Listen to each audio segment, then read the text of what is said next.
what to do about Zeke.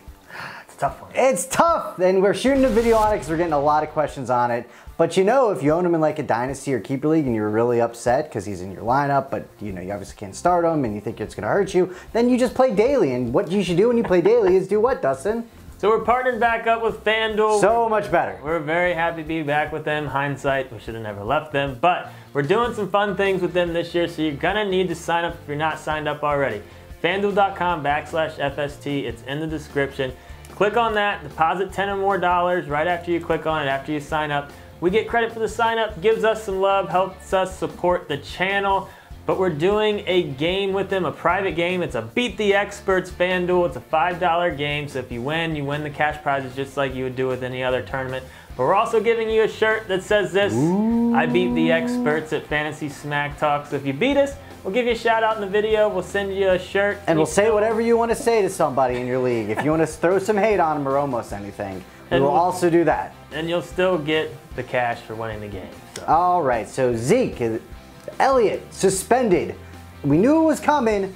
I don't think anybody thought it was going to be 6 games. Kind of took us all by surprise. So if this holds up, he misses the first 6 weeks. His bye week's week 7. You are not getting him until week 8. You are losing him for 50% if you're making the championship of the Fantasy Football League. So that's kind of nuts. So what do you do, Dustin? Here's where I'm at with this whole situation. I think it's going to vary person to person and league to league, and that's the bigger key. I'm thinking about one league where I know I have the 9th pick. It's a shallow league, only 10 teams, only 2 running backs. You do have a flex, but I know people kind of ignore running backs late in the draft, so I can get running backs. I'm thinking about Zeke at the 9th pick. Ooh. And yes, I'll have to use a decent pick to get McFadden because I will want to just to lock that up. But I know I'm going to be able to get decent running back depth later, and I've done pretty well in this league in the past. There's some people that aren't so good in that league. Ooh, So if I can get a guy that should be going top 3 picks, I mean, but that's about the absolute earliest. So a couple questions, rapid fire questions for Dustin Barkley. Where are you taking McFadden then, 10-team league? Where do you think, what round? Yeah. Guess.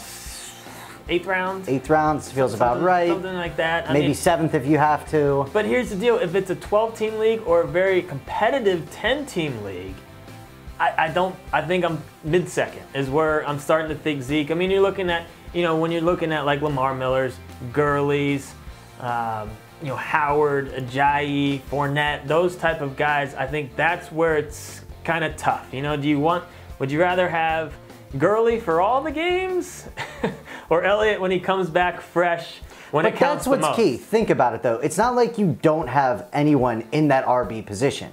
So it's Elliott plus whoever you're getting, their total points, versus Ajayi or Howard or whatever at that point. And another thing to consider too, if you get Elliott and you're like a 500 team at like week 4, week 5, and you start to panic, every King's week ransom. you have him, his value goes up. And you can actually get good trade value for Elliott come week 5 to a team that's up at the top of the ranking. So it's not like you have to hold him the whole year and that you can't trade him. Like, he will have good trade value come week 5. So my point of view on this is if I was Dustin, I would not take him at 9. I view this as similar to how I viewed Le'Veon last, or whatever. He had his 4-game suspension, and he was going middle of the 2nd, and I think that's a perfect spot. I am totally fine with him there. I don't love it though, I really don't, but here's the plus side of it is there's a couple factors that could happen. Remember Tom Brady, he was supposed to be suspended, took it to court, did all these other things. It took a whole year for him to actually serve any suspension. That could happen. It could get reduced. The appeal's already in. It could go down to 4 games or 3 games, so you got to take that into consideration. So it's all important when your draft is what you're getting with those things. But again, I don't like spending my first round on a guy that I know is going to be there half the season, potentially is going to be gone. Second round, still leaving a little bit of rich. I'm very happy at the start of the 3rd, middle of the 3rd round for him. Well, and I didn't mention that either, but in my head, it's already getting reduced to 4 games. I mean, it's going to get reduced. I mean, the league knows if they don't give him something to at least consider, this could be a long, drawn-out, and annoying thing, and it's all they're going to talk about, like they talked about with Deflategate and Tom Brady, and how it just annoyed everyone. I think they're going to Elliott's going to have a decision to make. They're going to offer him, I think, 4 games, and then he's going to say, okay, do I keep fighting or do I just get it over with? So in my head, it's getting reduced. 6 was ridiculous. Right. So then at 9, I'm a little bit better if it's 4. I'd still rather have him at that. And the other thing to consider, though, is if you're in the playoffs, he's going to be there when it counts. And he's also going to be healthier when it counts because he didn't get banged up for the first half of the year. And if you get McFadden could be borderline top 12, top 15 running back during that span. So, I mean, it's not like you're not going to have a decent running back, and you're going to be willing to take him a little bit earlier than anyone else because he only really makes sense, the most sense on the team that has Elliott. So, but let's say you take him at pick 16, right? What we don't want you to do is then panic and take a bunch of running backs and neglect the other positions because you think you have to make up for it, right? You want to take a McFadden or you want to take like a Duke Johnson, a PPR, something like that to just get you by because you don't want to take Elliott and then to the detriment of your team, take a reach on running backs because you think you need to fill that gap. Yeah, I mean, there's a lot of ways to play this, but Elliott is the type of player that I try to trade for after drafts. You know, I'm doing 2-for-1s, trying to trade up and get the guy. And if even though you're going to miss out some games, you're still getting him at a discount once he's back. You know, even though it's pretty rich. You know, if you're taking him top 15 picks and you got to wait for him if the 6 games does hold, that's a long time to wait. But if you can just be a 500 team during that span and then you get Elliott back, all of a sudden you're right there in the championship mix.